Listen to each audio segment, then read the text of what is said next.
સુરતના રાંદેર વિસ્તારમાં મોરાભાગળ ખાતેના જાહેર રોડ પર આંગણિયા પેઢીના એક કર્મચારી પાસેથી કારમાં તોડફોડ કરી બે શખ્સોએ ₹35 લાખની રોકડ લૂંટી લેવાની ઘટના બનતા શહેર પોલીસ દોડતી થઈ ગઈ છે। આ ઘટનાએ સુરત પોલીસની કામગીરી અંગે સવાલો ઉઠાવ્યા છે।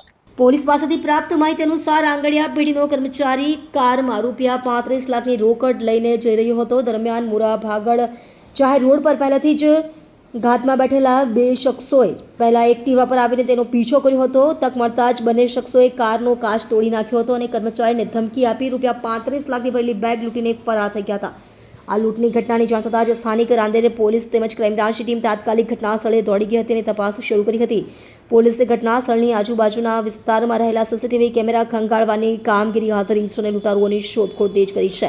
જોકે ગઈકાલે સાંજના સમયે વ્યસ્ત જાહેર રોડ પર આ રીતે થયેલી આ ઘટનાએ સુરત શહેરનું ગુના પ્રત્યેનું વાતાવરણ ઉજાગર કર્યું છે અને પોલીસની પેટ્રોલિંગ તથા સતર્કતા અંગે સવાલો ઉઠાવ્યા છે। શહેરના મુખ્ય માર્ગ રસ્તા પર આટલી મોટી લૂંટ થઈ જવી અને લૂંટારુઓનો કોઈ પત્તો ન લાગવો એ ચિંતાનો વિષય છે।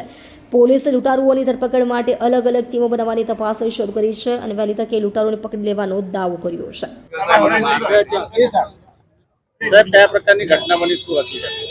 આજ રોજ બે સગા ભાઈઓ ભાગલ 4 રસ્તા પાસે આવેલ કોઈ આંગણિયા પેઢીમાંથી રોકડ રકમ રહી જ્યારે એમના વતન કીમ તરફ જઈ રહ્યા હતા ત્યારે રામનગર 4 રસ્તા તથા મોરાભાગળની વચમાં પ્રકાશ મોબાઈલની સામે એમને બે અજાણ્યા ઈસમોએ ગાડીની પાછળથી ટક્કર મારી વાતચીતમાં ઉલઝાવી અન્ય બે ઈસમોએ આગળથી અપ્રોચ કરી જ્યારે બે એ વાતચીતમાં ઉલઝેલા હતા ત્યારે એક ઈસમ ડ્રાઈવર સીટની પાછળનો કાચ તોડી જે રોકડ રકમ રાખેલ બેગ ઉપાડી ભાગી ગયેલ છે।